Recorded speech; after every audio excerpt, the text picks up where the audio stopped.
Il y a des films qui sont importants pour comprendre le monde dans lequel on évolue. Et hier, j'ai vu un film qui s'appelle Palestine 36.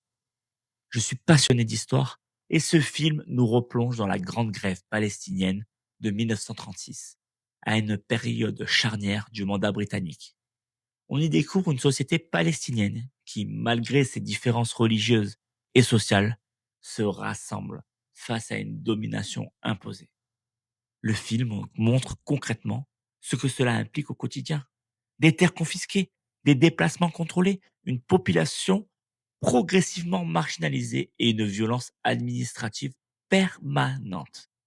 Face à cette situation, une mobilisation d'ampleur inédite voit le jour. Une grève longue, massive, qui s'inscrit dans la durée et marque profondément l'histoire. Je connaissais pas cette histoire.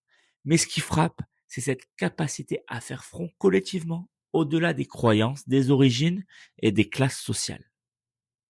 La réponse du pouvoir britannique est extrêmement répressive et brutale. Et c'est cette montée des tensions que raconte le film réalisé par Anne-Marie Jassir et notamment Jeremy Irons. Ça faisait longtemps qu'on l'avait pas vu dans un projet en plus. Le récit alterne scènes de fiction et images d'archives, comme des journaux, des photos et des documents d'époque, ce qui ancre constamment le film dans une réalité historique très concrète. J'ai particulièrement apprécié la place accordée aux femmes, souvent invisibilisées dans les récits d'histoire, alors qu'elles jouent ici un rôle essentiel.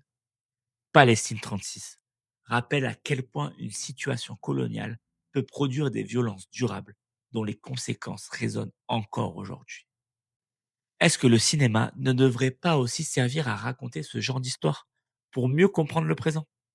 Dis-le moi en commentaire et n'oublie pas de noter le film sur Cinéphile.